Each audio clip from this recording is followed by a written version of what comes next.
Good evening. Welcome to the 28th Annual Honors Day. I just want to start off by saying thank you to the faculty for your support of our students in their research and their creative endeavors. And thank you to our staff for all you have done to make this day possible. We are here to celebrate the extraordinary work of our students this past year. Our Honors Day celebration focuses specifically on departmental and program prizes. At a luncheon held earlier today, we honored students selected to receive awards that recognize their leadership, character, and personal achievements. We also celebrated the 4 seniors who have been selected as speakers for commencement and baccalaureate ceremonies. The leadership awards presented were the Franklin Donato Roosevelt Cup to Moana Gregory from the class of 2026.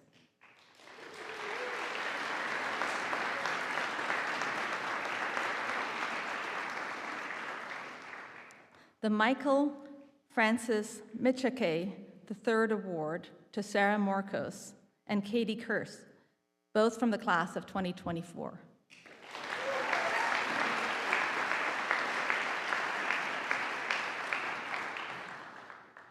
The Andrew Allison Haldane Cup to Gabrielle Phillips from the class of 2024.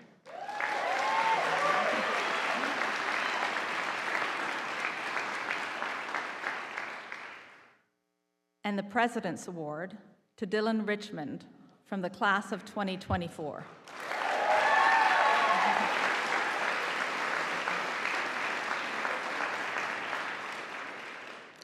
The commencement prizes presented to the members of the class of 2024 were the Goodwin Commencement Prize, Colleen Doucette.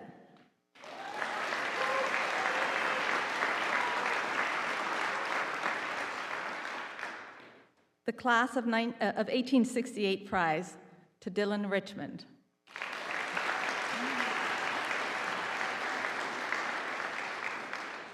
The D'Alva Stanwood Alexander First Prize to Katie Kurtz.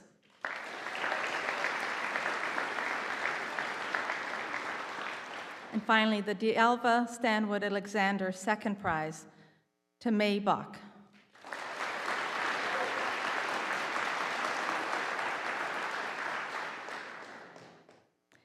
At this time, I'd like to invite Senior Vice President and Dean for Academic Affairs, Jennifer Scanlon, to the podium to introduce this evening's keynote speaker.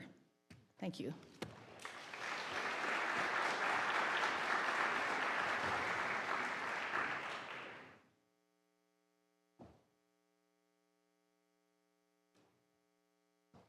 Thank you, Safa, and good evening, everybody. It is my great pleasure to introduce our speaker tonight, Angel Daniel Matos, Assistant Professor of Gender, Sexuality, and Women's Studies, and recipient of the 2024 Sidney B. Karofsky Award for Junior Faculty. A graduate of the University of Puerto Rico at Mayagüez, where he earned his bachelor's degree in English and a master's in English education, Angel went on to study English literature at the University of Notre Dame, where he earned a second master's and then a doctorate with a gender studies graduate minor. Arriving at Bowdoin in 2020, Angel is an interdisciplinary scholar, teaching and writing in the fields of youth literatures, queer studies, and screen cultures, with particular interests in queer young adult literature and culture, teen cinema, video games, Latinx cultures, and theorizations of time and space. Angel says his identity as a teacher, writer, and researcher is informed significantly by his experiences as a queer Puerto Rican, first-generation student and scholar. In his talk, Revisiting the Inner Child, Angel invites us all to explore the practices, values, and beliefs we have in childhood that we lose when we become adults, and re-engage with them in a way that might lead to new possibilities and better coexisting in the world. Please join me in welcoming Assistant Professor of Gender, Sexuality, and Women's Studies, Angel Matos.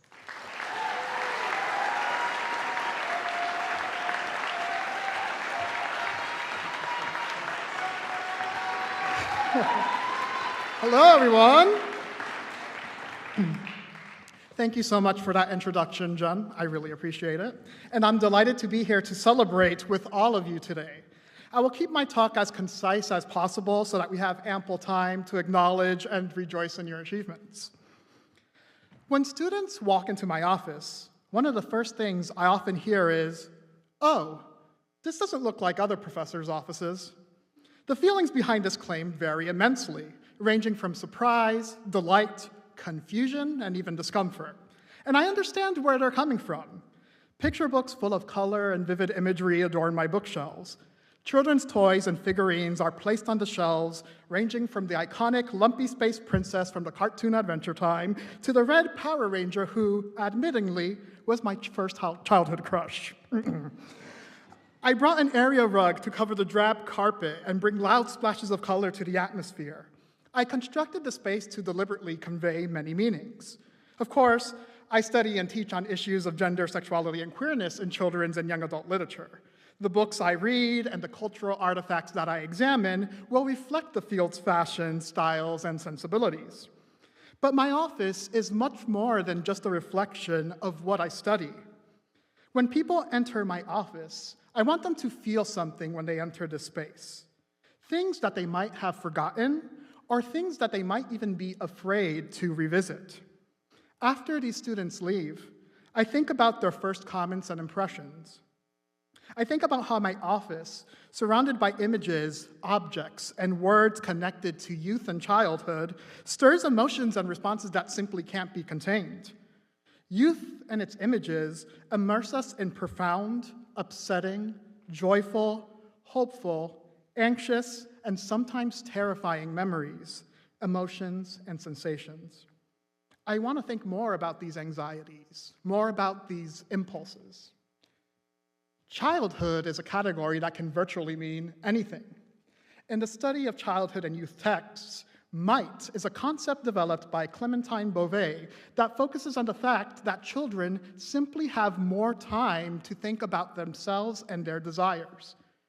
In contrast, adults are typically locked down and overwhelmed by our pasts, experiences, broken dreams, and the realization that not all futures we envision will or can come to fruition. It's easier for children to channel different and alternative ways of existing in the world because they have not been molded and boggled down by the responsibilities, expectations, and pathways towards success that we elevate in adult culture. Of course, we can pressure these assumptions in important and radical ways.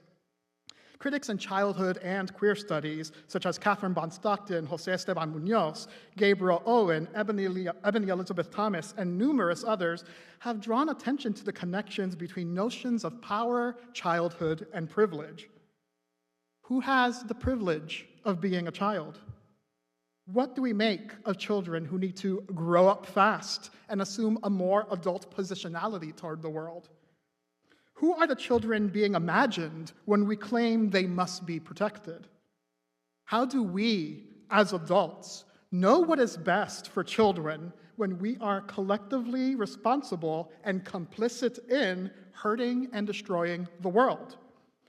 How do we, as adults, know better? Childhood is such a powerful concept. It is a metaphorical black hole of sorts with an undeniable and inescapable pull, bringing in different feelings, hopes, aspirations, political beliefs, dangers, and dreams. But suppose childhood is built upon foundations of hope, possibility, anticipation, and transformation. Why are we then so eager and so desperate to leave these foundations behind? I spent so much of my life trying to create a split between who I was then and who I am now. I needed to insert myself into a broader story that assured me that happiness, success, and pleasure could only be obtained by leaving behind the so-called naive feelings, practices, and dreams that I held as a child. The promise was that if I left them behind, I would transition into a successful adulthood. And I enforced this split in so many ways. I stopped playing video games during my PhD, even though they were a source of joy and were so formative to who I was as a teen. I didn't want my peers, my professors, to think that I wasn't serious enough about my academic studies. I was worried they'd view my engagement with video games as a sign that I was naive, immature, disconnected from the responsibilities of adulthood. And that's not all. As I grew up, I got rid of many letters, journals, trinkets, and notes meaningful to me as a teen because I was embarrassed by how naive and emotional I came off. It didn't help that I belonged to a subculture known back then as emo. We were known for being too sensitive, for feeling too much, and basking in our sadness. We would wear dark eyeliner and take selfies while looking sorrowfully on the ground, and then we would post them as our profile pictures. We were also known for writing lots of delightfully bad and melodramatic poetry, and trust me, I wrote a lot of poetry back then. It felt painful to read those notes as an adult. It was just too much, an excess of emotion. But where does this apprehension come from? Why is there so much pressure to approach our childhood as a life stage that must be left behind? Why are we so keen on approaching our childhood and our current selves as two completely different people, rather than viewing these times as profoundly and intimately connected? Of course, my worry was also connected to broader stories on queerness that are produced by dominant society. Narratives, for instance, that insist queer folk are people experiencing arrested development, or that they are overly attached to their childhood. They call it the Peter Pan effect in some academic circles. I didn't want to be the boy who refused to grow up. Critic Juana Maria Rodriguez has pointed out that queer Latina people are often considered to be excessive, too much. I think constantly about my time in graduate school at a primarily white institution. I was already considered too much because of my queerness, because of my Latinidad. And frequently I am haunted by messages of excess that were delivered to me over and over again. Oh my, who's wearing men's perfume in the classroom? Can you please lower your voice? It's a classroom, not a ballpark. The instructor moves his hands too much when he speaks. I'm surprised you managed to contain your excitement this time. And one of my favorites is, you are the most Puerto Rican person I have ever met. I guess I haven't met much Puerto Ricans in the past.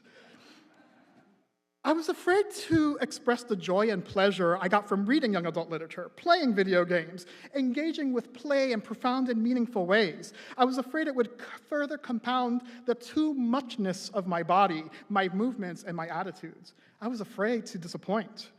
I spent so much time trying to create a separation of my past and present self that it became difficult to see how my excesses matter, how they pose a challenge, and how there are aspects associated with these surpluses that might be worth holding onto, rather than letting go in an effort to fit in. I see people enforcing this divide all the time, consciously and unconsciously. And we see it all the time at Bowdoin as well, let's not fool ourselves.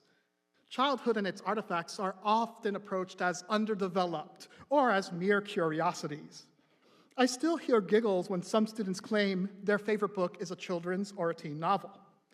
During student fairs at Bowdoin for prospective students, you could always count on that one student who stares in awkwardness and disbelief as they hear that I teach courses on queerness in video games or queerness in youth literature. Isn't that kid stuff? And of course, no shade on Shakespeare, but I always get the, why are you wasting your time on a class on children's literature when you could get more out of a class on Shakespeare? Why is children's literature and culture less compelling than other forms of literature and other forms of culture? Why is it dismissed as simple fodder for children? I find it deeply ironic that on the one hand, children's literature is dismissed as trite, naive, underdeveloped, superficial, but then on the other hand, it's considered too powerful, too influential. Look at the top books banned in the US at any given moment in the past decades. Most, if not all, are texts written for young adult audiences or youth audiences. For years, a picture book about two male penguins raising a young chick has consistently topped the charts. Take a look at the reactions towards drag time story hours across the country, or the fact that even local institutions here in Brunswick have cut programming connected to queer youth because of the complaints they've received. I understand that there are many other dynamics at play here that connect to broader intersectional political and economic realities. But at the same time, I'm kind of left speechless when institutions limit access to specific knowledges to support not the oppressed, but to reinforce the dominant voice. These people are already in positions of power. How about children? They continue to erase stories, imaginings, and histories in the name of normative and supremacist values. Why is queerness an adult issue? Why is it an adult reality? I mean, take a look around the room. Many of us grew up with queerness intimately framing our desires and our viewpoints. Queerness was a part of many of our childhoods. And I repeat, if you don't believe this, I guess you haven't talked to many queer people. I tend to avoid concrete answers in many of my classes and offer questions and provocations instead. I'm going to wrap up this talk by doing the same. Childhood studies critic Mara Gubar has pointed out how dominant culture represents children as powerless, denying them the ability to make choices and carve their pathways. We reinforce feudal binaries that render childhood as a helpless state, and we deny their subjectivities in the process. Gubar compels us to view childhood and adulthood as akin to each other, and I quote, "Children and adults are akin to one another, which means they are neither exactly the same nor radically dissimilar. The concept of kinship indicates relatedness, connection, and similarity without implying homogeneity, uniformity, and equality." Exploring the continuity of our childhood can be a powerful exercise in self-discovery. What if we cease to perceive childhood as a distinct phase of life and instead view it as a moment in time that is deeply intertwined with our present-day realities? What happens if we view our childhood and current state as akin to one another? By reflecting on the emotions and possibilities we left behind in pursuit of our adulthood, we may uncover valuable insights into our current condition and time and use this to think about the futures we desire to shape. Take a moment and think. What were you forced to sacrifice in the name of adulthood? Why were you forced to sacrifice it? Why are fun and joy aligned with childishness? Why are knowledge and experience aligned with adulthood? What happens to your world when you open up your life to think and feel in ways you were formerly told were unruly, immature, and childish? And how does power and control inform all of these dynamics? There are practices and emotions that we have neglected or forgotten, which are worth revisiting and holding on to. Life is not a straight and linear journey with a predefined goal or objective, but rather an ever-evolving process of growth and transformation. We don't grow up, but rather we perpetually grow and never stop growing.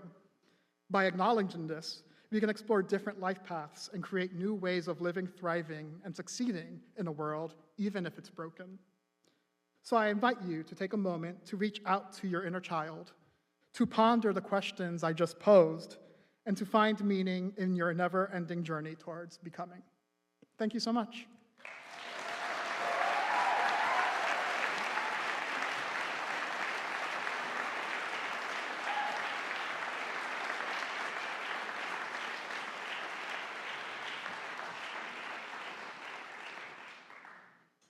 Thank you so much, Angel. Seems especially appropriate for a group of seniors to think about looking back as well as looking ahead. And I'm inspired. I think I'm going to skip my way home tonight instead of walk. So thank you for that, too. The Sidney B. Karofsky Award for Junior Faculty, given by members of the Karofsky family, is to be awarded annually by the Dean for Academic Affairs in consultation with the Committee on Appointments, Promotions, and Tenure, on the basis of student evaluations of teaching, to an outstanding Bowdoin teacher who, quote, best demonstrates the ability to impart knowledge, inspire enthusiasm, and stimulate intellectual curiosity. The prize is given to a member of the faculty who has taught at the college for at least 2 years. So you just heard Professor Matos, who is the current recipient of the Sidney B. Karofsky Award, and now I'm pleased to announce that the 2025 recipient of the Sidney B. Karofsky Award for Junior Faculty is Samia Rahimtullah, Assistant Professor of English.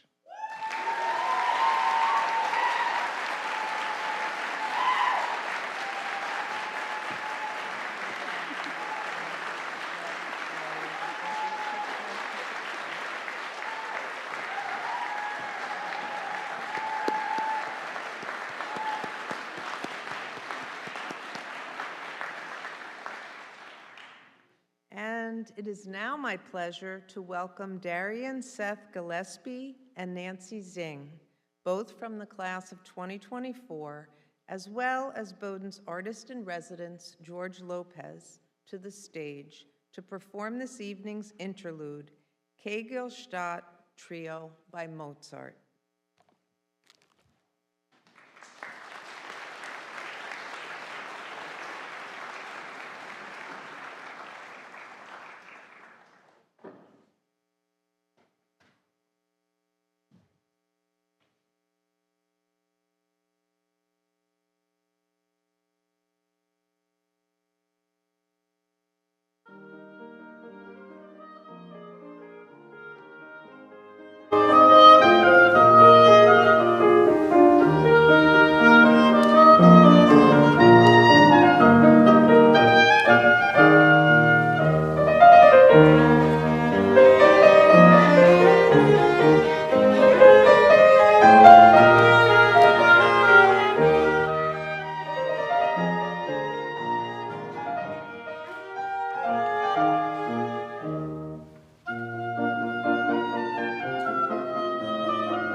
Thank you so much.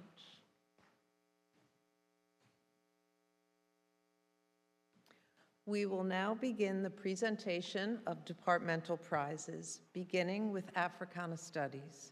We ask that student recipients for each department come to the stage at the same time as the department's faculty presenter.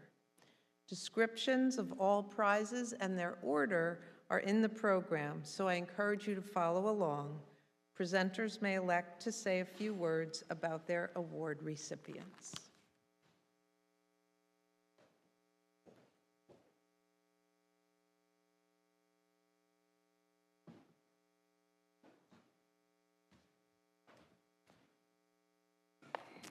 Africana Studies is very proud to have two senior awards.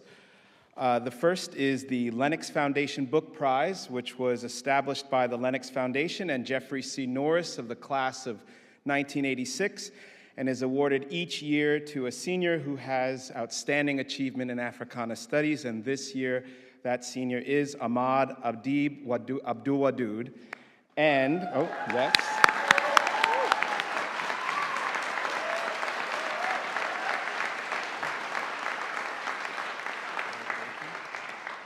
And the annual Outstanding Award for Work in Africana Studies, which was established by Professor Randy Stakeman, a former longtime director of Africana Studies and faculty emerita, for an outstanding work in Africana Studies as determined by the faculty. This year goes to Marcus Daniel Gadsden.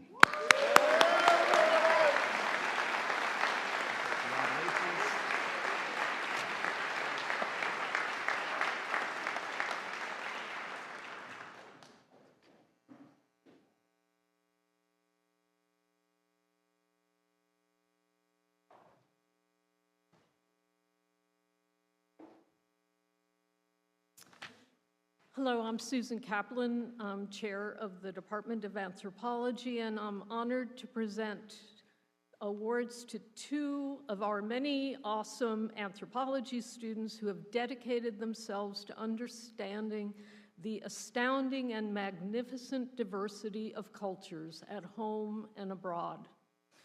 Aggie Macy, class of 2024, is receiving the Engaged Anthropology Prize for her community anthropology work in Maine and in 4 Inuit communities in Greenland. She is attending her first academic conference at this moment and cannot be with us. My anthropology colleagues and I have always counted ourselves lucky when we have seen Kyle Moeller's name on our class rosters, knowing that he will keep us and the class on our toes, giving his probing questions, insightful mind, and strong moral compass. I am delighted to award Kyle the Elbridge Sibley Anthropology Prize for his outstanding anthropological academic work throughout his career at Bowdoin.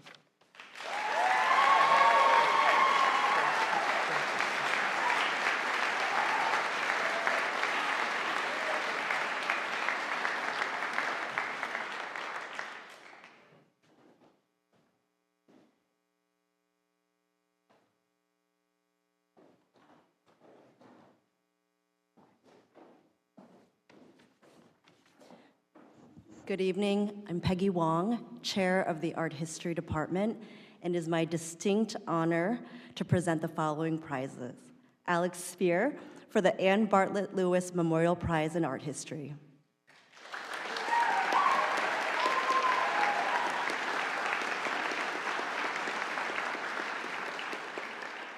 Austria Morehouse, Julia Smart, and Zoe Peterson in absentia for the Art History Junior Year Prize.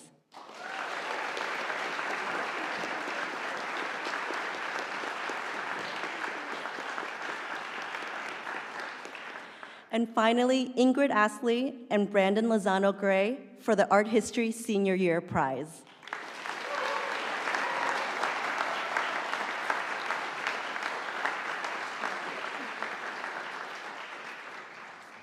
Congratulations to you all.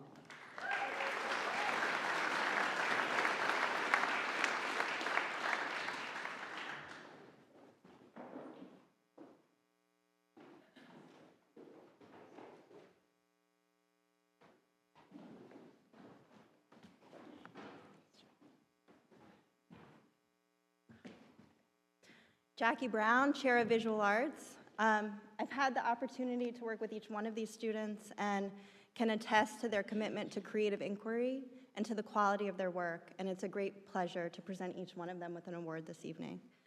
So first, I have the Ann Bartlett Lewis Memorial Prize in Visual Arts for Cora Dow and Diana Elizabeth Wickersham.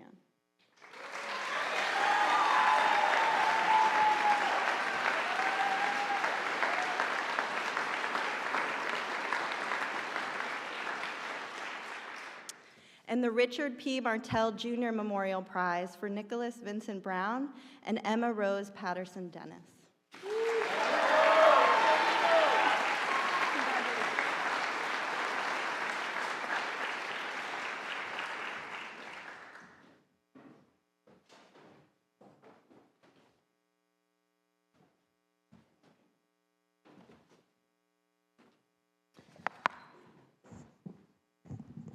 I'm Christopher Herlin here for Asian Studies.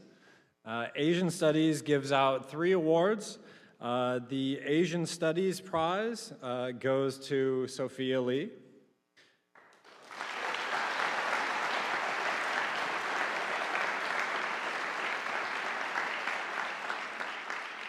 And the Chinese Language Prize goes to Aiden Ward.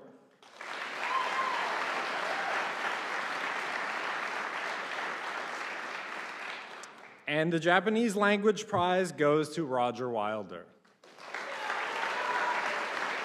Congratulations.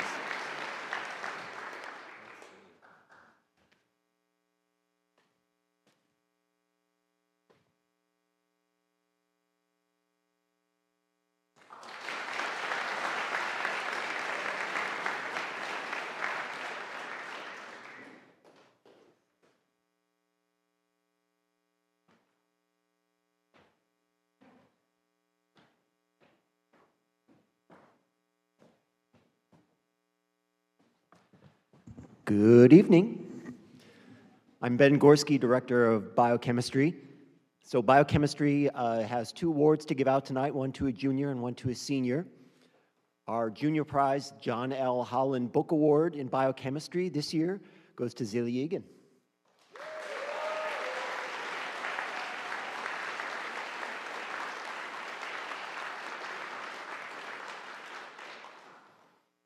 Our senior award, the Stephen Smith Prize in Biochemistry this year, goes to Isaac Bediako.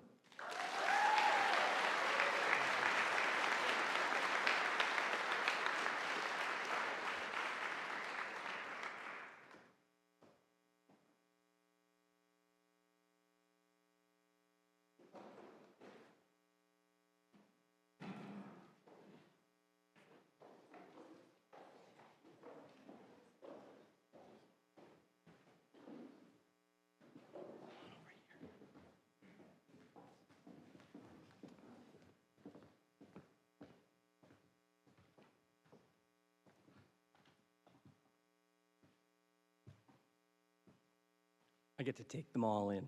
We're up on the stage. I'm Barry Logan. I'm the chair of the biology department.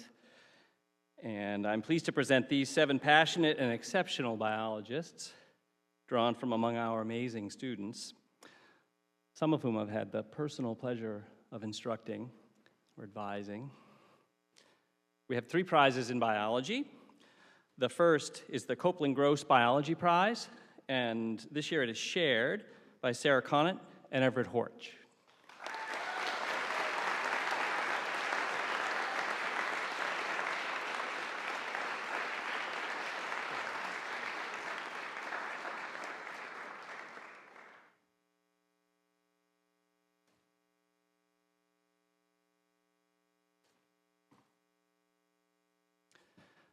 The Donald and Harriet S. Maycomber Prize in Biology is shared this year by Rensky Kirchhoffs, Jared Lynch, and Nikki Jung.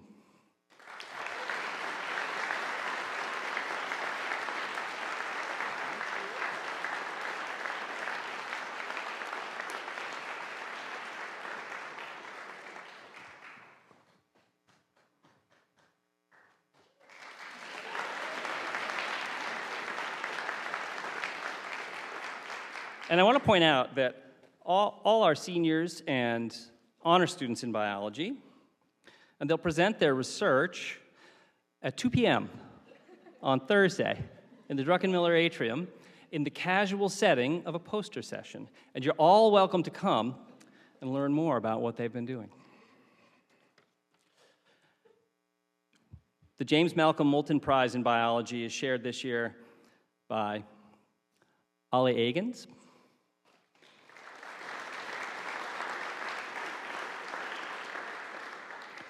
Diego de Souza, who's abroad,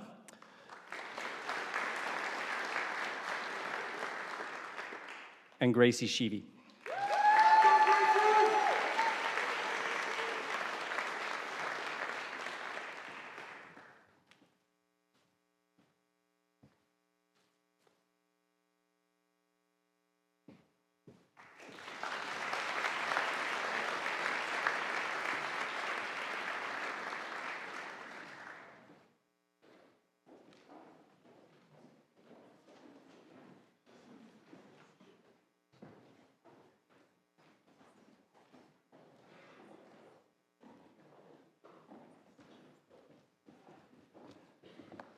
Good evening, everyone. My name is Rick Bruni, and for the next 58 days, 4 hours and 27 minutes, I am the chair of chemistry, but who's counting?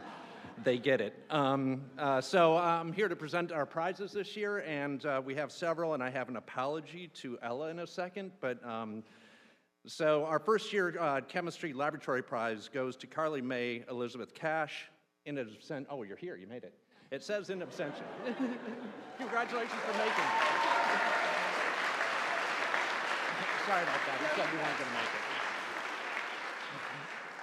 So we also give out a first-year chemistry achievement award, and you're going to notice that it's going to go this year to Maren Cooper and Ella Perry, and Ella's not a first year. So we're going to call this the first year of chemistry achievement prize to make it right. So congratulations. Maren?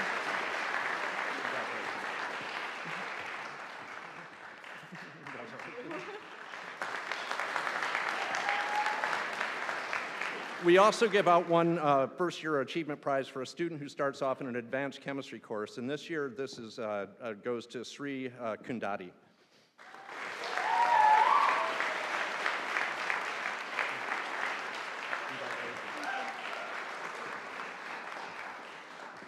The Samuel Kamerling Laboratory Award, this is an award for the chemistry laboratory, not for the class, and it usually goes to the person that in chemistry we say has the best hands. So you would think of this as a cook as the person who can make the souffle every time. And this year that student is Mia Imeda.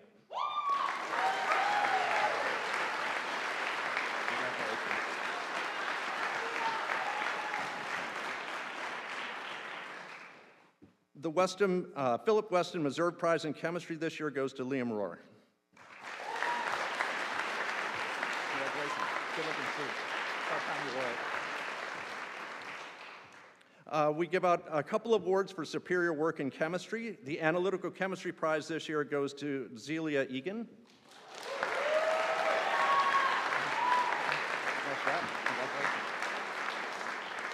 And the award in Inorganic Chemistry goes to Brendan Hill.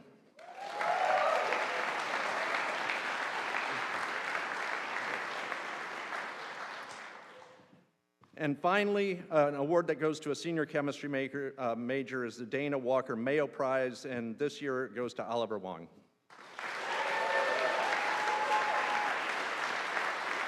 Congratulations. Thank you, everybody.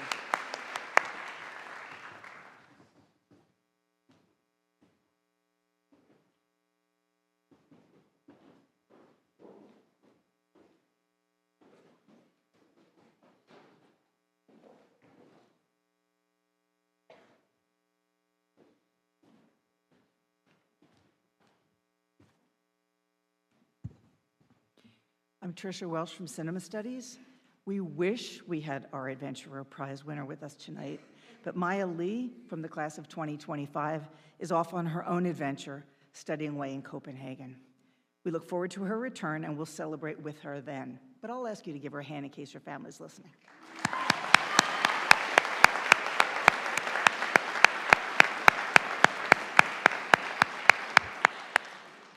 This year's Rosebud Prize goes to Max Bleakney for a remarkable essay he wrote as part of his first year writing seminar earlier this year. And we know Max's family's here, so I'm just going to say before we get going, thank you for sharing him with us. Max is a wonderful writer and someone whose contributions to class discussions are always provocative, always worth listening to. My colleagues and I welcome his energy and curiosity and look forward to working with Max in the years ahead. I'm giving you a hug, buddy. Okay.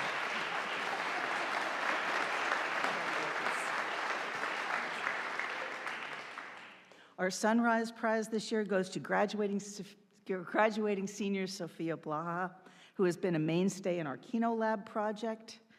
Sophia has been in 3 of my courses, and when her essays land on my desk, I know I have a treat ahead. She is sharply observant, and her language is wonderfully precise. She asks big questions and goes wherever they lead her. I'm delighted that her work has led her to this prize.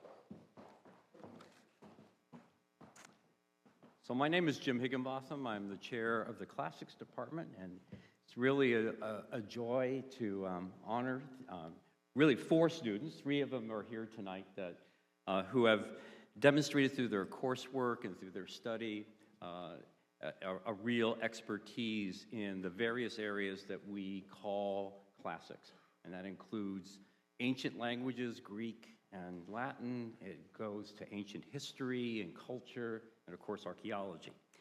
So tonight we're having, I have the pleasure of awarding prizes. The first prize is the Nathan Gould Prize, and that prize goes to Francesca Cusero.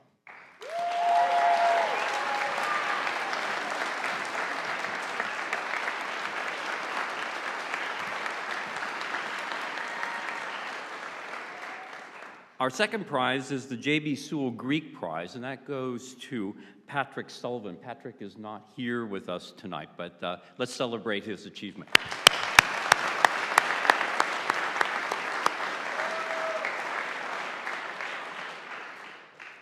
Our J.B. Sewell Latin Prize, though, goes to Sam Terrigiano.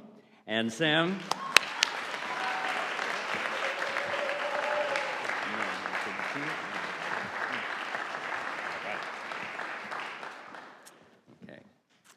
And then our Hannibal Hamlin, I always stumble over this, Hannibal Hamlin Emory Latin Prize goes to Gianna Turk. Don't go away. It's also special, Gianna has also received another award in our department. It's the Jasper Jacobs Stahl Fellowship for the Study of Mediterranean Antiquity.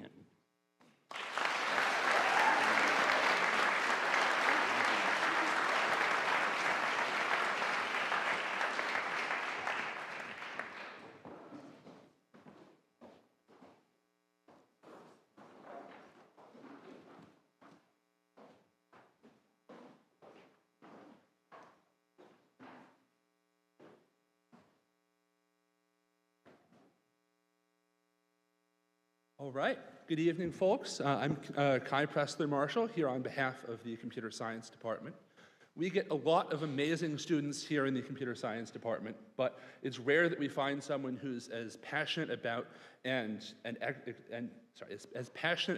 excels at as many different areas as Darian Gillespie.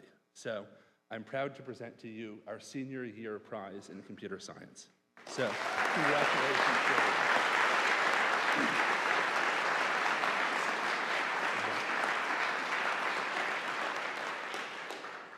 All right, our second award tonight is to Prathit Kurup. Prathit joined me on a research project last summer, and I was astonished at how well he did with a project that, frankly, neither of us really knew anything about. He rose to the challenge, and he did a great job charting out a new project that we both had a lot to learn with. So, Prophet, congratulations.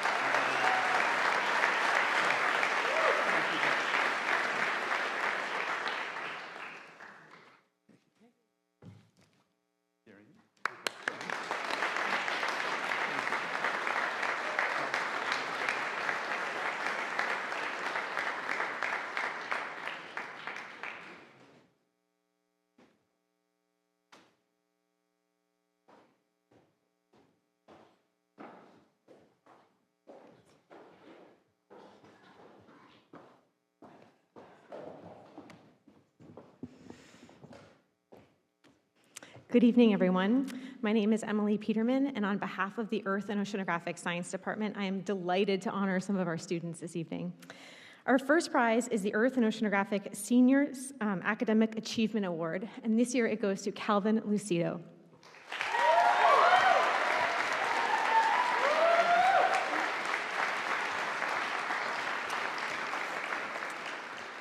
Calvin, your professors and lab instructors particularly want to comment on your relentless pursuit of all of the intersections among the Earth spheres. So thank you for your many, many contributions. Excuse me. Our second prize this evening is the Biogeochemistry Award. And this award this year is shared by Catherine Gage and Tess Mooney.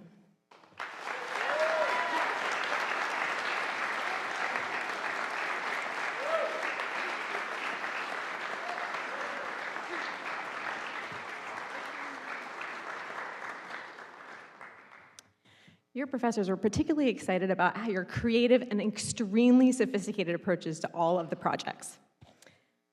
Our third award this evening is the Earth and Oceanographic Science Outreach Award for Excellence. And this year we are awarding this to Ebe Figueroa.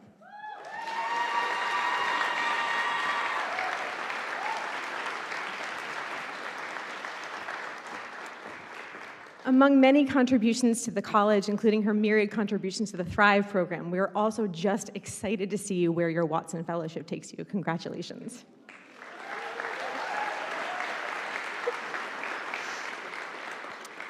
The last awards that we are giving out this evening are for the Earth and Oceanographic Science Book Award. And the first award is going to Ian Brown.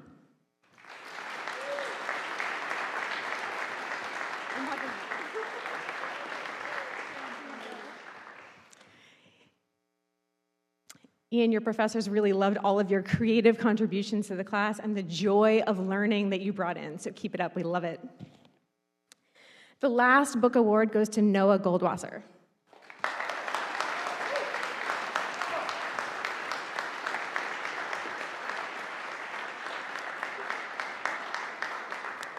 So Noah, we really wanted to thank you for all of your creative contributions, and we're also desperately curious about what mystery mineral is in that bag. We don't know either. Congratulations, everyone.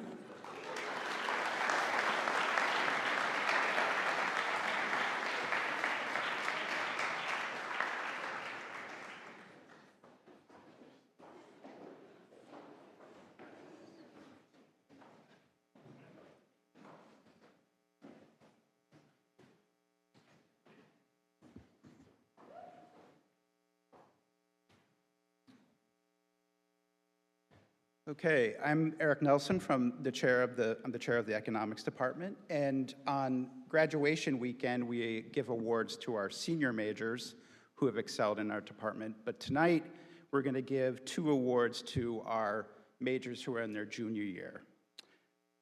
So the first prize is the Adam Smith Book Prize, and the winners this year are Tej Dhingra, who's abroad right now, Sujan Garapati, who's playing tennis right now, hopefully bringing a victory to Bowdoin, and Jack Kinsella, who is here, and Lulu Lackheim, who is here, and, all right, yes, and then Grace Travis, who is also abroad. So the 2 that are here.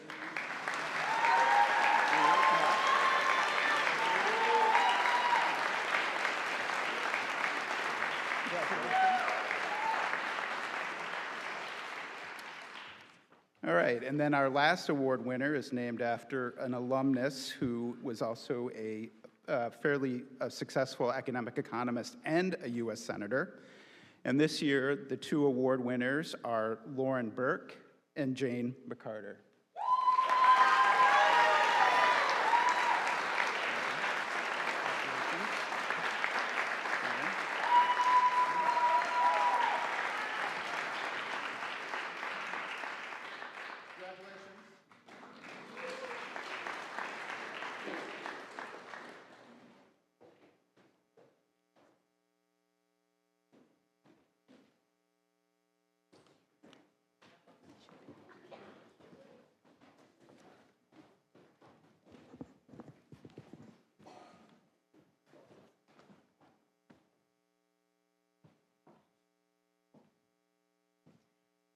Hi, I'm Doris Santoro, and I'm chair of the Education Department.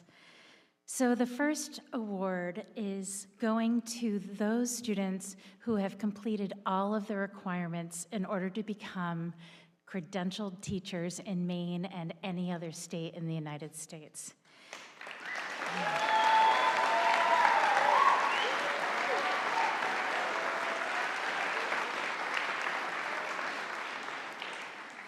And so I'll call them one by one so you can learn also what they're teaching. The first is Paloma Ada Aguirre.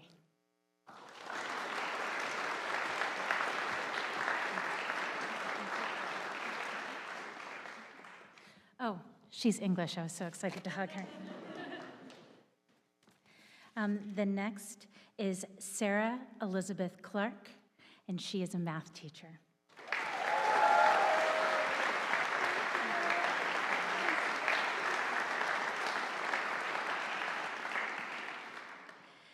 The next is Emma Michelle Hargraves, and she is a social studies teacher.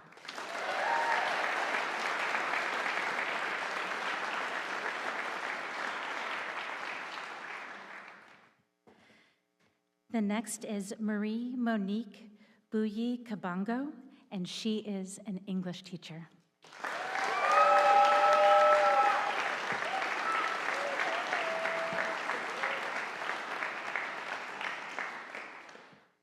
The next is Elliot J. Norwood, and she is a math teacher.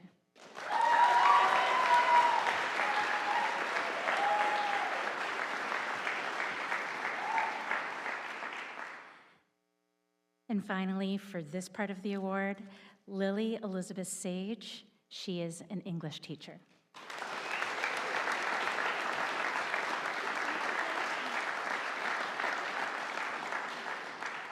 And then the Education Department also offers an award for interdisciplinary scholarship.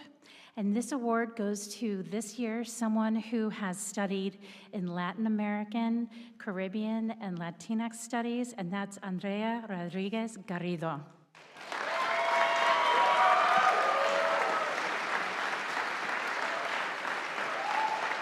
Thank you. Congratulations.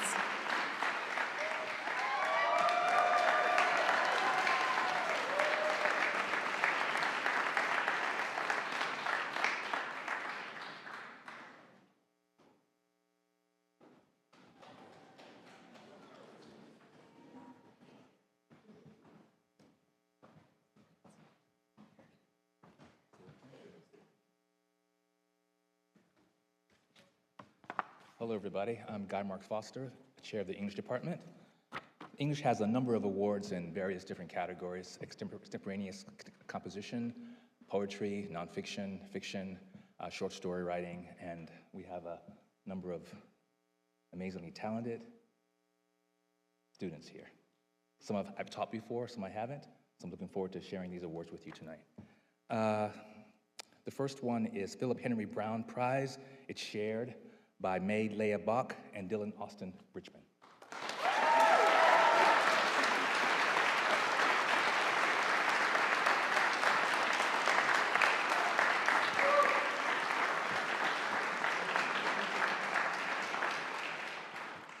The next award is the Academy of American Poets, Colleen Inez Poetry Prize, also shared by May Leah Bach and Colleen Lynn Doucette.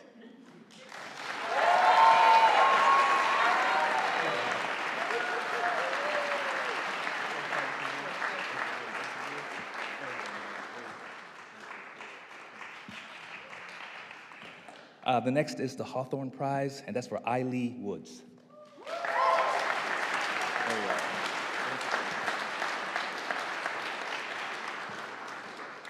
I hugged Colleen because I had her in, I think, was it not first year seminar, but second. Oh my God, it was awesome, okay?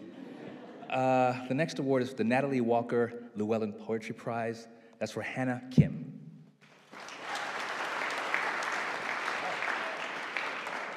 I'm sorry she's not here today. I'll take this one. The next prize is the Nonfiction Prize. It's also shared by Anna Diakanu and Dylan Austin Richmond.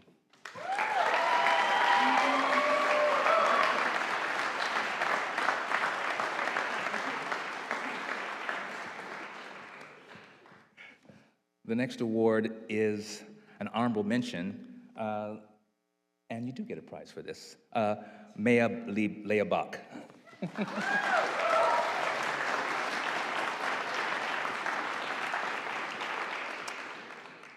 The next award is the Poetry Prize, Eileen Woods.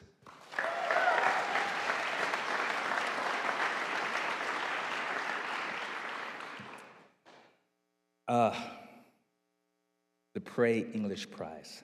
This goes to someone we've heard a lot from today, Dylan Austin Richmond.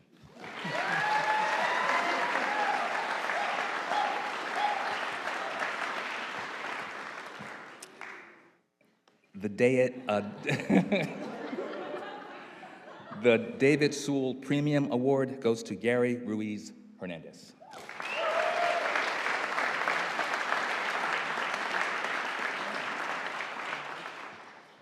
I was wondering why I didn't know him. He's a first-year student. The next award is the Mary B. Sinkinson Short Story Prize, which I actually read this year. Maya Leigh Bach.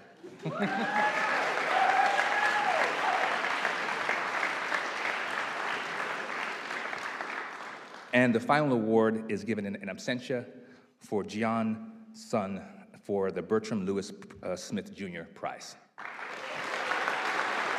Congratulations, everybody.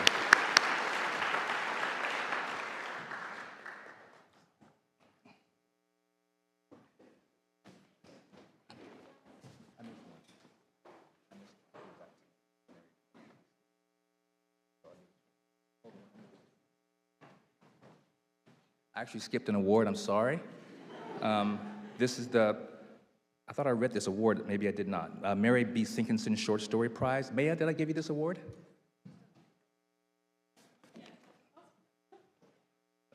Were there two of them?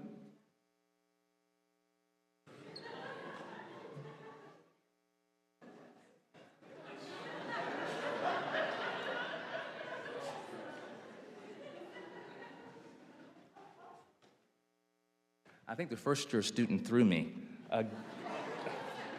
Gary, where are you? Okay, I'll give this to you now. Thank you guys very much.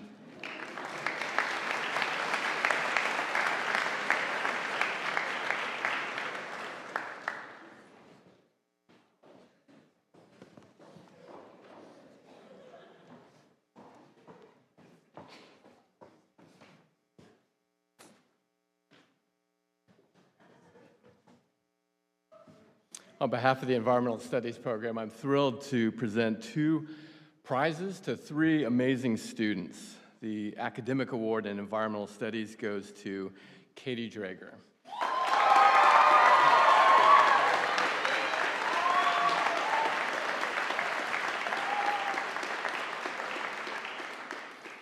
And the Community Service Award in Environmental Studies goes to Jane Hirschman and Paul Wong.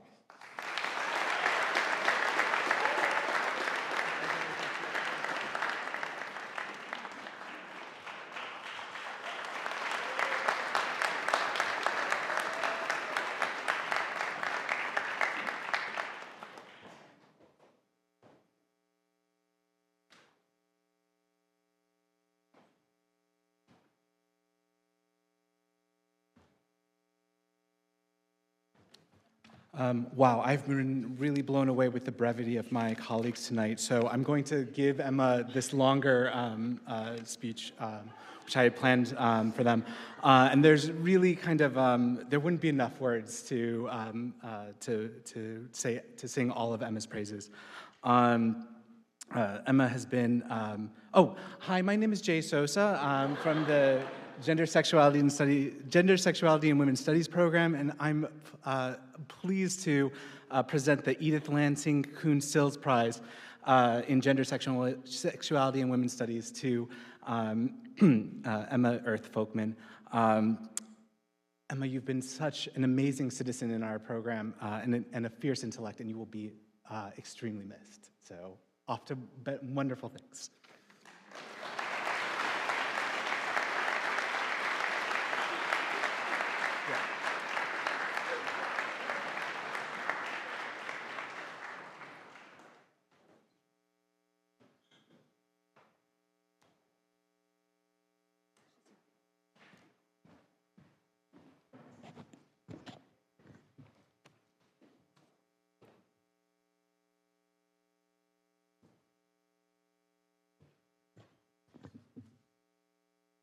I'm Jill Smith from the German department. And the German department's prize winners exemplify the liberal arts in their combined study of German language, literature, and culture with STEM fields like biology, computer science, and mathematics, with social sciences like government and legal studies, and also with other humanities disciplines like philosophy and the visual arts.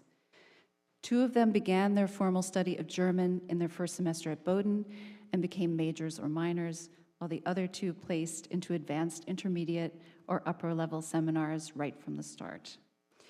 You'll see me hand them very slim envelopes, but do not be deceived. They will get a personalized stack of books in German for their summer reading pleasure. So, I just can't schlep all those books. Our Consular Prize in Literary Interpretation, which is only for senior majors in German, goes to Will Jorgensen.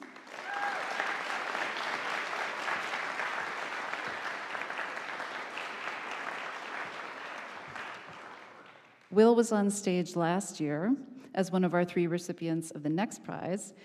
Turns out someone who can read carefully is also good at interpreting texts. All 3 German faculty appreciated the fact that Will wrote a canny analysis of a text by Franz Kafka that infused that analysis with his own dry wit. And he did so in German, no less. So he gets to spend his final semester not at Bowdoin, but in Switzerland, and we will miss him very much. Okay, on to the Old Broad Bay Prize. We have 3 winners for that prize, and its focus is on reading comprehension and translation. And our first winner is Amina Ali Hussein.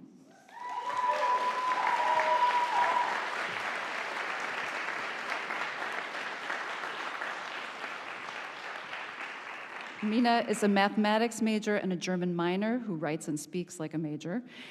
And Amina finally got to spend time in Germany over winter break as a recipient of the department's Frostwith mini grant. An outstanding student, Amina models for her peers what it means to engage in well-informed, respectful, and substantive dialogue.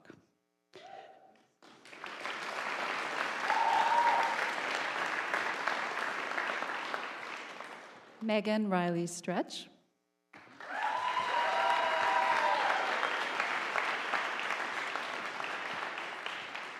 A double major in biology and German and a minor in visual arts, Megan has been a lively, engaged student in our courses since the day she first appeared on my Zoom screen in the fall of 2020.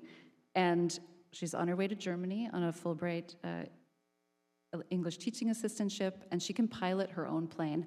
I'm not being figurative here, and that's all I need to say about Megan.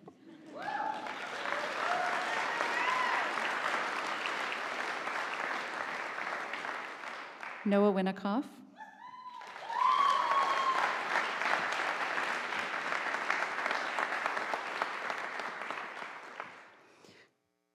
My pre-major advisee, and a double major in government and German and a minor in philosophy. Noah will, I am quite sure, be making major policy decisions someday, probably in several languages, and definitely examining each issue in its various dimensions before she makes those decisions. Congratulations to all of you, and thank you.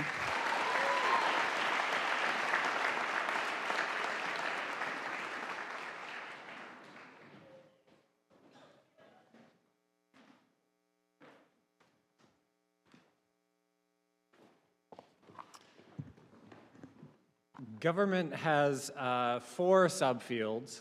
I'm Chris Herlin, and I'm here for government. The first prize we have in the subfield of American politics goes to Jane Hirschman.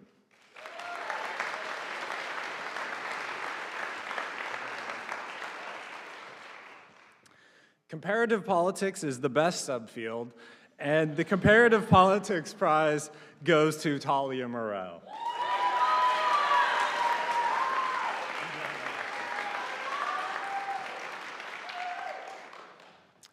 The International Relations Prize goes to Nora Horner.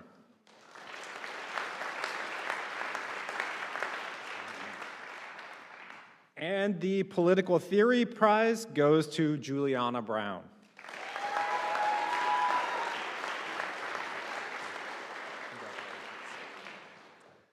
And finally, the Richard Morgan Prize for Excellence in the Study of the Constitution goes to Rose Keller.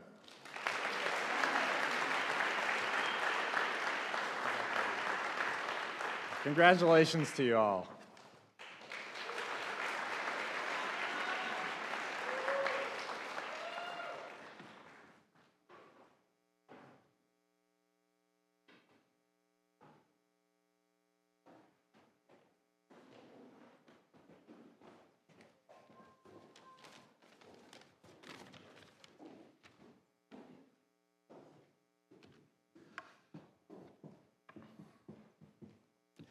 I'm David Hecht, Chair of History, and my pleasure tonight to give awards to 6 students, 5 of whom are here. And my colleagues have glowing things to say about all of you, in some cases confirming what I already know from classes, and in other cases making me hope that you find your way to my classes in the future. So the Dr. Samuel and Rose A. Bernstein Prize for Excellence in the Study of History goes to 3 students. First, Anna Gutoff.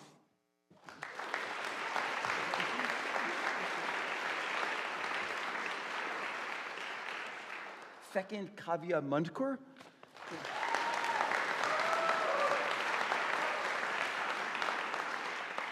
And third, Mina Zanganeh.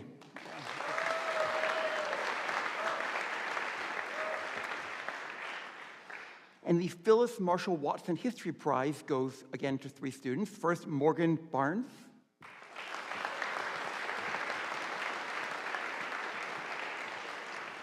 Andrea Becker.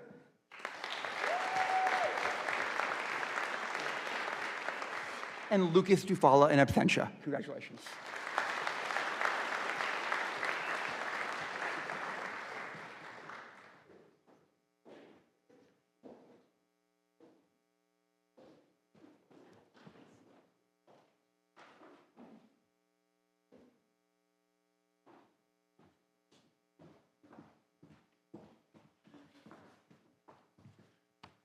Hi, I'm so giddy to be here. I'm very excited to introduce these lovely women. The first prize goes to Andrea Rodriguez Garrido for the John Harold Turner Prize in Latin American Studies. And I want to say I had this moment with Andrea the other day where we were kind of reminiscing on saying goodbye. This is a senior class that I'm having a really hard time saying goodbye to. And I had this moment, I was like, yes, but now I don't have to be your professor and I can be your friend. So I'm really glad for that. And the next prize goes to Ana Diaconu Felicitar, Latin American Studies Award for Public Engagement. So Ana found me, because every Romanian student on this campus finds me as a Romanian. I'm Irina Popescu. I teach in Latin American, Caribbean, and Latinx Studies. I'm doing the J. Sosa model of introducing myself last. And Ana and I have reminisced on things like intergenerational trauma from our grandparents to everything. We've really gone deep. I've gotten to know both of these individuals so well, and I am so excited to be able to award them these prizes, and I'm going to miss them beyond words. So.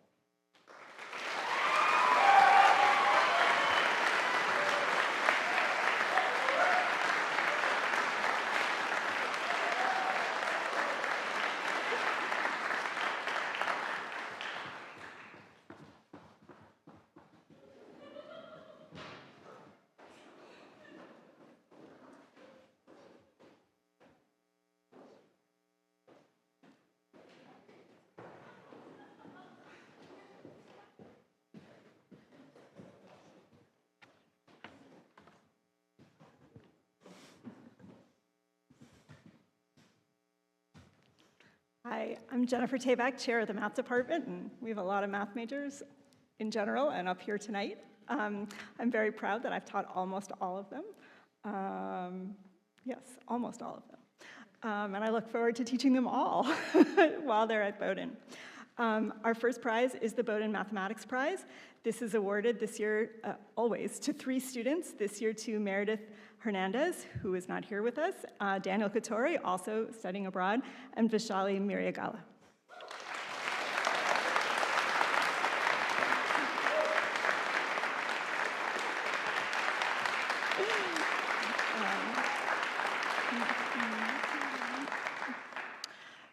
The next prize is our Edward Sanford Hammond Mathematics Prize, awarded to graduating seniors who have, oh, I'm not supposed to read this, I'm sorry, awarded to graduating seniors.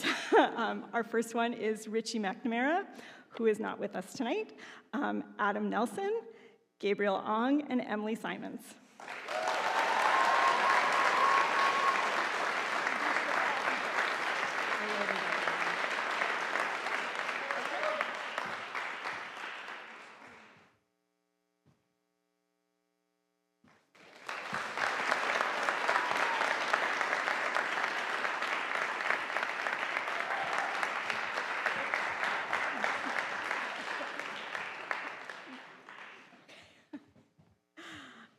Our next prize is the Smythe Mathematical Prize. Once you win this as a sophomore, it's awarded every year while you're still at Bowdoin. So to start off, I'm really happy to introduce this year's new Smythe Mathematics Prize winner, and that is Graham Lucas.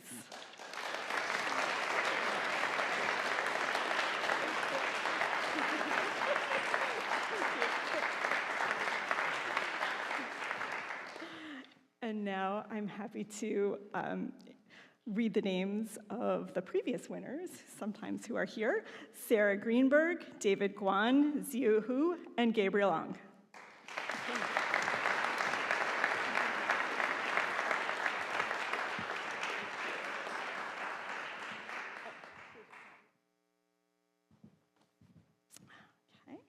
And lastly, we have the most fun prize to say, the 100 pi minus epsilon prize.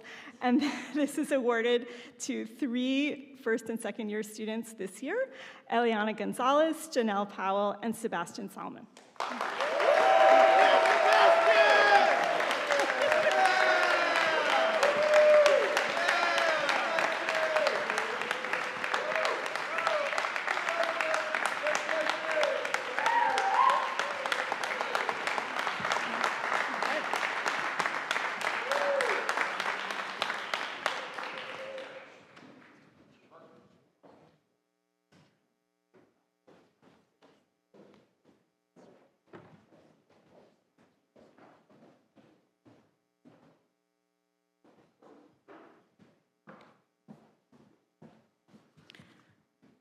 Hello, everyone. I'm Ireri Chavez Bárcenas from Music. It is my great pleasure, on behalf of the Music Department, to celebrate the scholarly and artistic achievements of 2 of our students. I am extremely proud to recognize this year our talented violinist, Kate Yamamoto Ishida, with the Sue Winchell Burnett Music Prize. Kate will be performing her senior music recital next Monday at 4:30 p.m. in this hall, which is dedicated to the celebration of female composers, and I hope to see many of you here. Congratulations.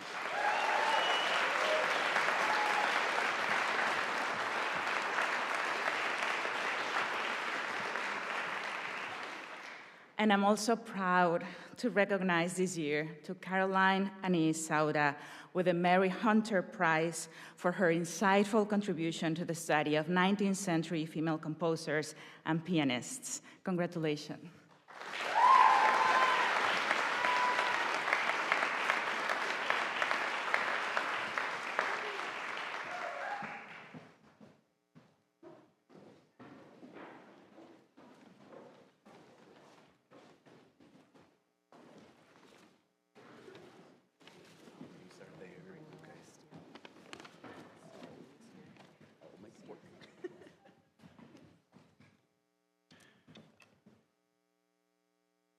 Good evening, everybody. Manolo Diaz Rios, Chair of Neuroscience.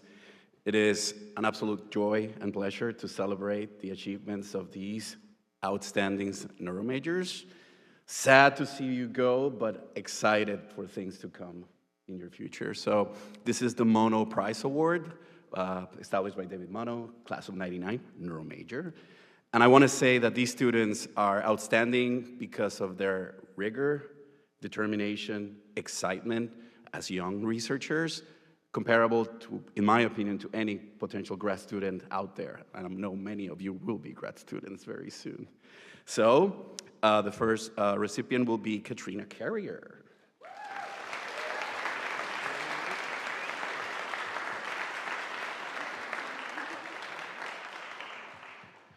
Cici Feng.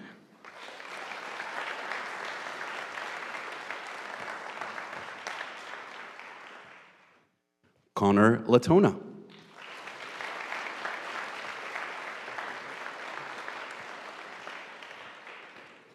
Sam McClellan.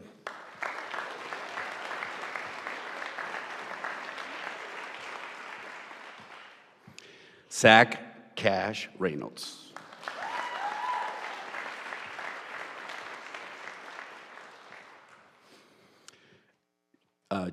Josie Tidmore, as we know her.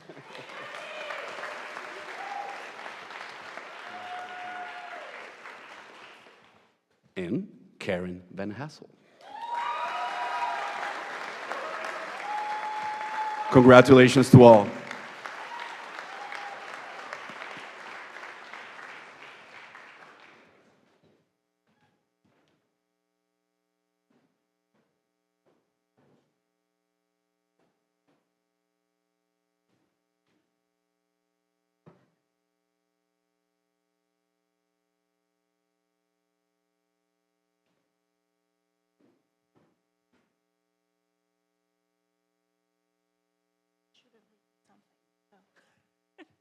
Hi, everyone. My name is Alyosha Barranco Lopez. I'm representing the philosophy department, and I'm here to award the Philip W. Cumming Philosophy Prize to Sam Cooper. I know Sam really well. They have taken basically all of the classes that I have taught at Bowdoin's since I came here, and I want to say a couple of things about Sam. Sam is extremely careful when they reconstruct the thoughts of other people, and also when they argue for their ideas. Also, they're magnificently creative, and the thing why we decided to give Sam the prize is because of Sam's intellectual courageousness. Sam, every time that Sam is in a class, Sam uses the tools that philosophy and anthropology has given them and argue for the voices that needs to be heard and have been left out. And also, you know,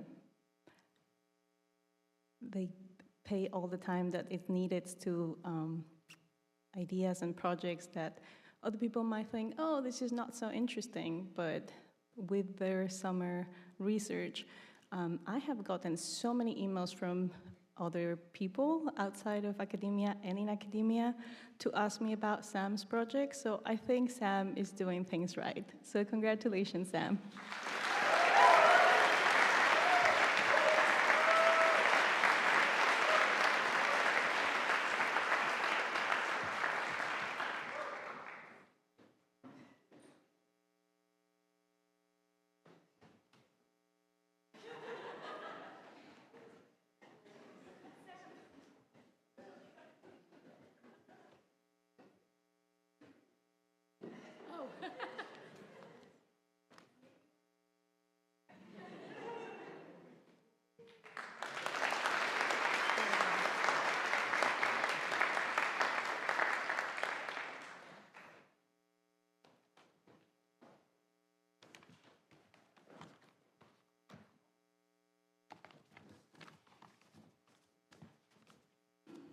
Okay, I'm Steve Nusulich, Chair of Physics and Astronomy.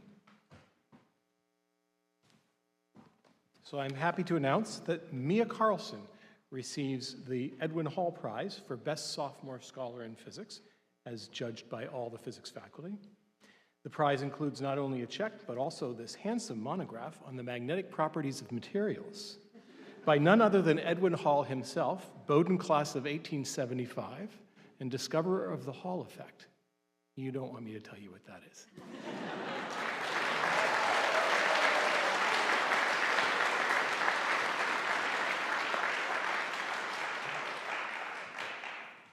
So Ross Grundy has done advanced optics work in an independent study with Professor Elizabeth McCormick and has developed some equipment that can be used in our advanced optics lab.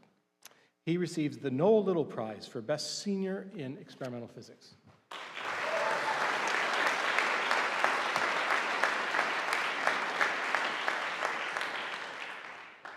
Addis Osatapan has just finished an honors project in elementary particle theory under my supervision. He receives the Elroy Lacasse Prize for Best Senior in Theoretical Physics.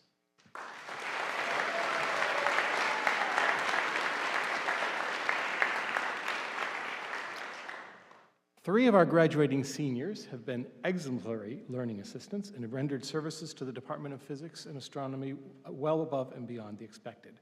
They will receive the American Association of Physics Teachers Learning Assistant Prize, which comes with a book, a year's membership in the American Association of Physics Teachers, and a subscription to everyone's favorite magazine, Physics Today.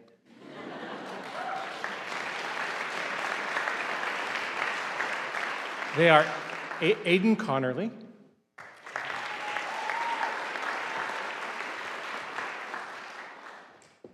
Nur Scatino,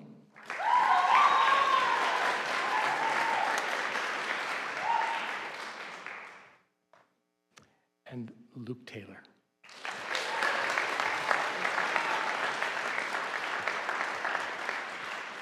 Thank you.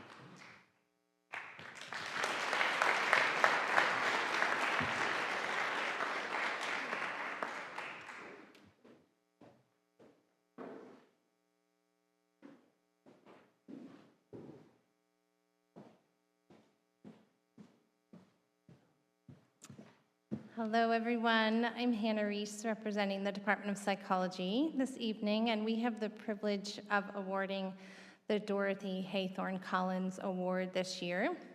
This award goes to Yaron Wallenberger, and Yaron is studying abroad at the moment and so can't be here this evening, but we are so pleased to have this opportunity to publicly recognize her for her academic accomplishments, her intellectual curiosity, and her leadership within our department. Thank you.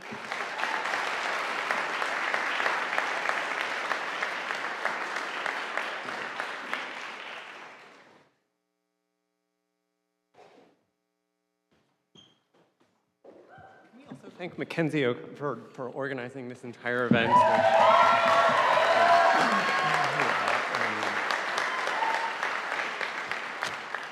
Hello, Earthlings. My name is Todd Rosen. I'm the infallible chair of the religion department. I'm going to be super brief because you all have rip-roaring Friday evening plans. There's a lot of Dungeons and Dragons to play. Our department offers 3 prizes. The first is the Edgar Oaks Acorn Prize, and we have a triumvirate of winners, excluding Daedalus's hat. Daedalus Arnold, Max Blinkney, and John Schubert.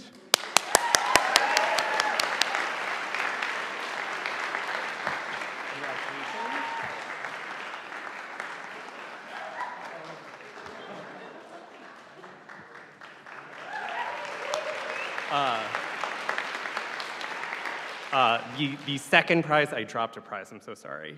I think it's money, so it's fine. Actually, no, it's impure now, but that's a whole different thing. It actually is, but that's okay. The second prize is the Leah Ruth Thuman Prize in Biblical Literature, and we have a repeat winner this evening. Don't get a Messiah complex. Daedalus Arnold.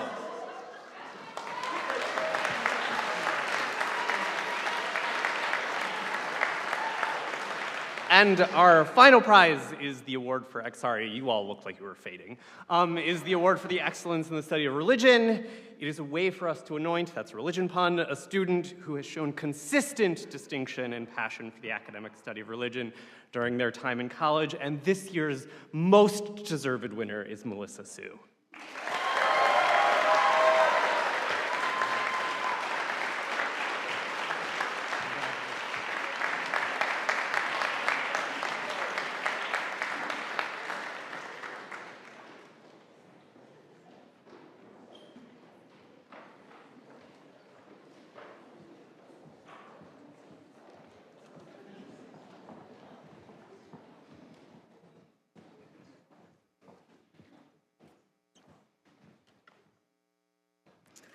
Hello, I'm Charlotte Daniels, and I teach in Romance Languages and Literatures, more specifically Francophone Studies.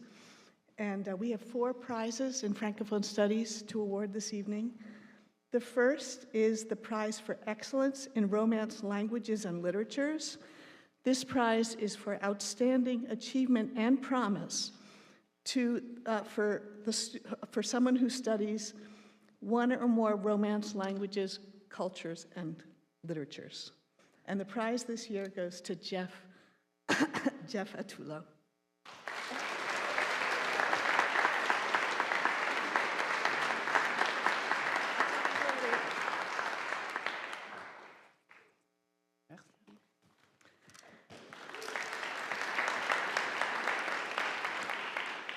The next 2 prizes, the Goodwin Francophone Studies Prize and the Livingston Honors Prize for Best Honors Project, this year both go to Stephanie McCurrick.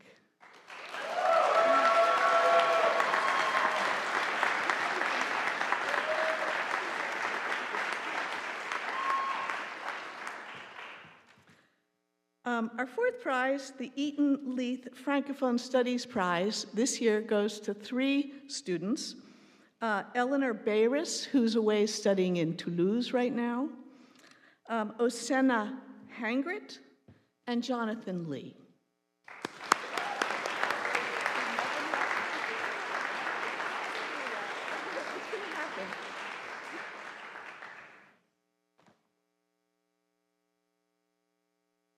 Jonathan.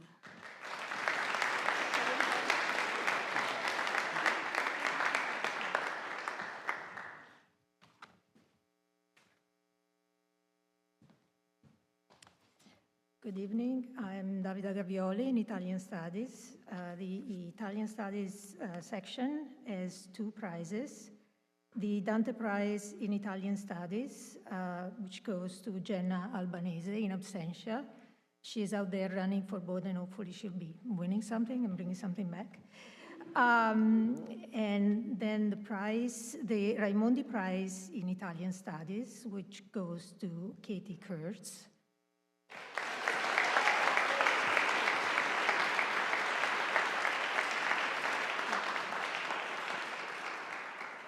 And I would like to say a couple of words about Katie, because we've been working together for 4 years.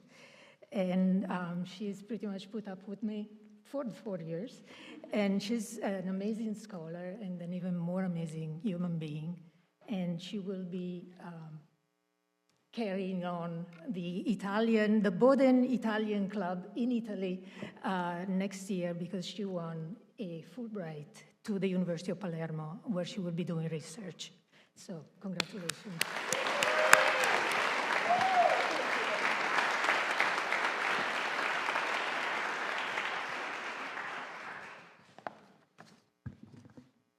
Hello, everyone. I'm Cristian Pumanina Curi from Hispanic Studies, and I'm honored to give these awards for the amazing and hard work of our students in Hispanic Studies.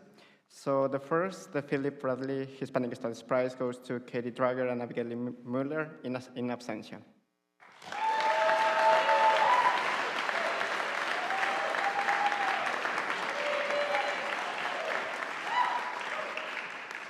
And our sophomore prize in Hispanic Studies goes to Camila Jill Rawlins and John William Lowe.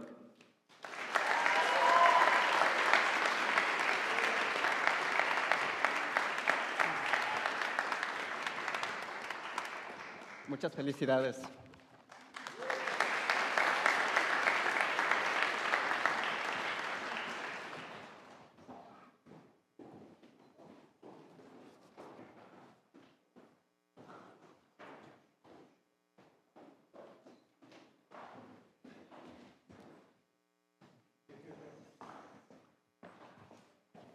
Reed Johnson on behalf of Russian, East European, and Eurasian Studies.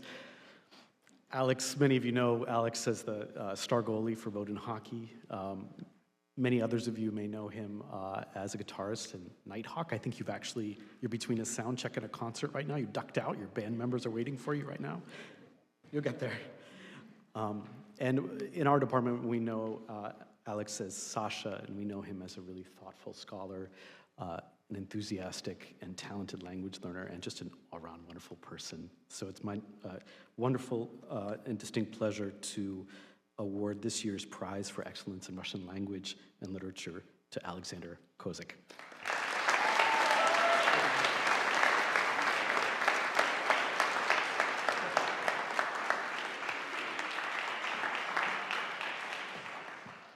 And I'm Mira Nikolova, also in Riis. It is an honor tonight to present the Russian Scholar Laureate Award. The award this year goes to a graduating senior who I've had the privilege to work with since his very first semester at Bowdoin on Zoom back in those days. And our recipient this year has really distinguished himself not only by his academic brilliance, but also by his collaborative spirit, passion for all things language and culture, and compassion at Bowdoin and extending well beyond our campus and in his work with Ukrainian refugees in his native Germany. Please join me in congratulating Lionel Weltz.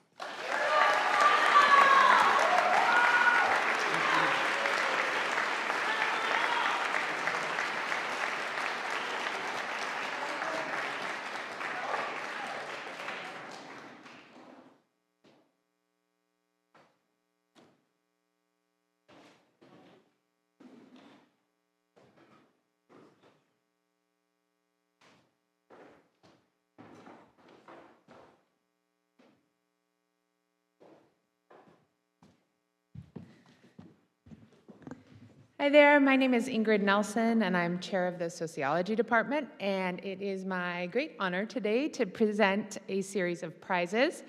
Our first prize is the Award for Distinguished Public Sociology, and I'm excited to present this award to Sapphire Hall for her work examining educational inequities. She's not here this evening, but congratulations to Sapphire.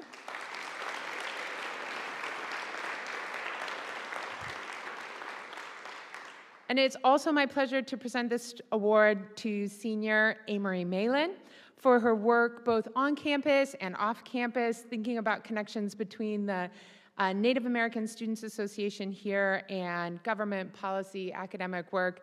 And so I'm going to present Amory this award, but I'm also going to remind you that tomorrow is Bowdoin's inaugural powwow, which Amory has been very active in helping to plan. So congratulations, Amory, and we hope to see you tomorrow on the quad, noon to 6.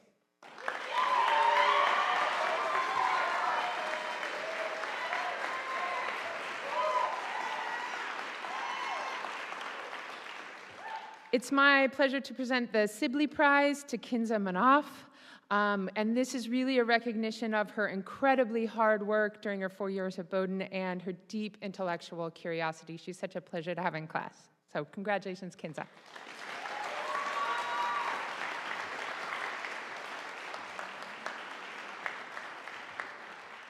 It's my pleasure to now present the Matilda White Riley Independent Study Prize to Hannah Cha for her independent study project, Christianity and Capitalism. And this recognizes Hannah's final written product, which was lovely, but also one of the things her advisor wanted me to note was her process for writing the paper was just so deeply engaged, focused, and determined, and really inspiring methodological work. So congratulations, Hannah.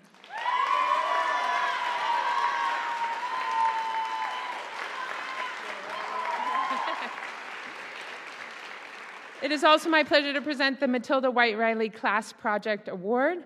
to Fiona Bohr for Fiona's paper, Finding Your Bearings, First Year Transition and Belonging at Bowdoin. And her paper was selected by the committee because it stood out for its excellent use of interview data and how well she organized the data, and also for the writing quality. So congratulations, Fiona.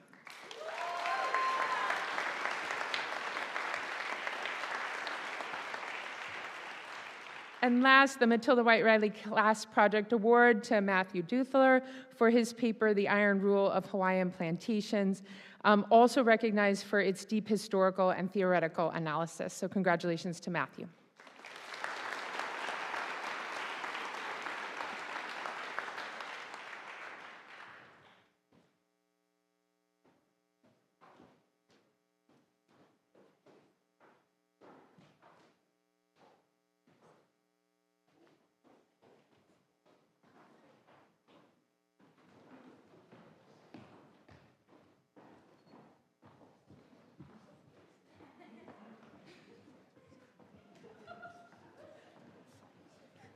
Wrapping it up. Good evening, I'm Davis Robinson, Department of Theater and Dance. So thrilled to be able to honor these wonderful people. Sorry we're gonna have to lose them, but maybe we'll see you on stage again soon, back here or across the country or internationally. Bowdoin Dance Group Award goes to the one and only Dylan Richmond for 4 years of amazing dance. And I gotta say, an honors project that blew people away. We had people switching majors the next day because they wanted to become a theater and dance major because of your inspirational work. So, Dylan Richmond.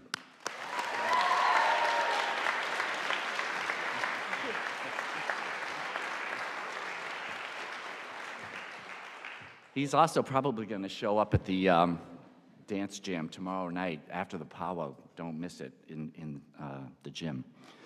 And then comedy class Tuesday night with several of these people, so he's also very funny. The award for excellence in dance performance goes to Gabrielle Phillips and Mia Vinding. That's Gabrielle. Is Gabrielle not here? Gotcha. There you go. Nice to meet you. Oh, outstanding contributions to theater and dance. So these are the people that make the magic happen. Lexi Ashraf and Sydney Starks have been working on shows all 4 years that they've been here. They're designs, thinkers, actors, writers. They do it all. And we're just so thrilled for the contribution you guys have given to us.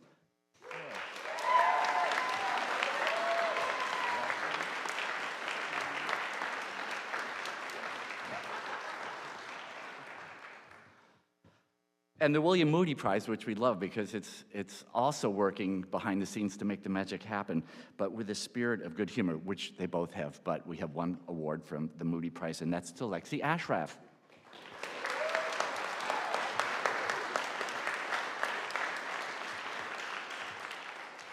We were trying to hire a professional stage manager for our fall show, 39 Steps, and had a hard time finding somebody, and Lexi kind of moved up from being a student assistant stage manager to being the stage manager and ended up writing the manual on stage management, which we now use in our department.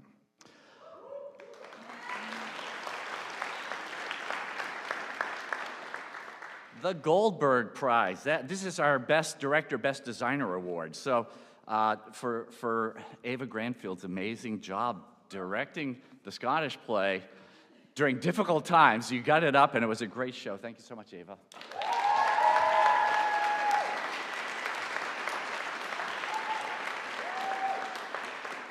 And a great job leading Mask and Gown and getting the steps going again. Their beautiful show of Sense and Sensibility today was awesome. Thank you, guys. I hope the sun stays out for you on Sunday. Of course, Jana Turk. Jana has been working sound and lights and everything behind the scenes again since Audio Theater days. And I thank you again, Jana, for working, making the magic happen. Every time you see a great show, there's a team of people behind the scenes. And thank you so much.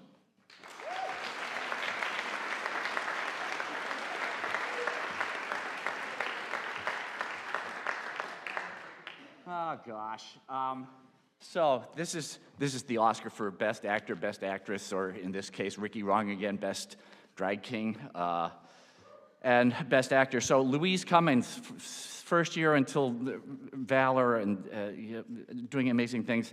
And Henry Jodka, Chief Inspector in 39 Steps. So nice to see our theaters full again, sold out, whether it's Pickard or Wish. Nobody can get tickets because you guys are awesome, and we're going to miss you, but we'll see you again.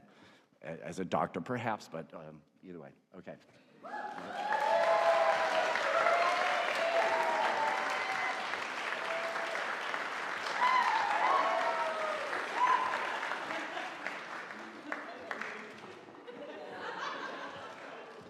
Also in the comedy show, Tuesday night, don't miss it.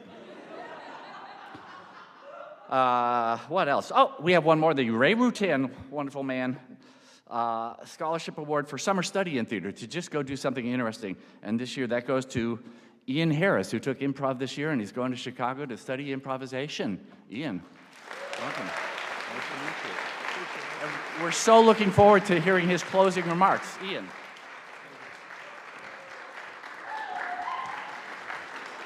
Yes, and, you know, the whole thing. Okay, that's it. Good night. Thank you all.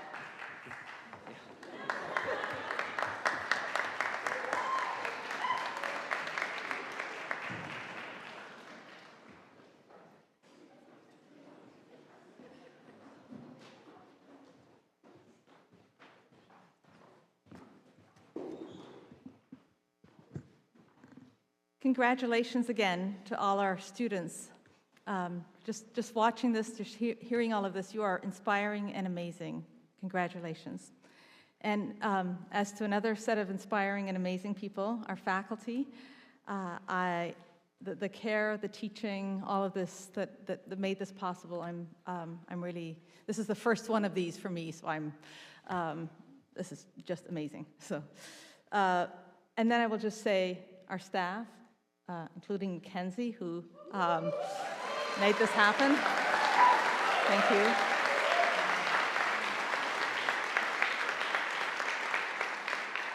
The collective level of achievement that we're celebrating today is inspiring. I hope that you've noted the range of interests, curiosities, and methodological approaches reflected in the work we're honoring here.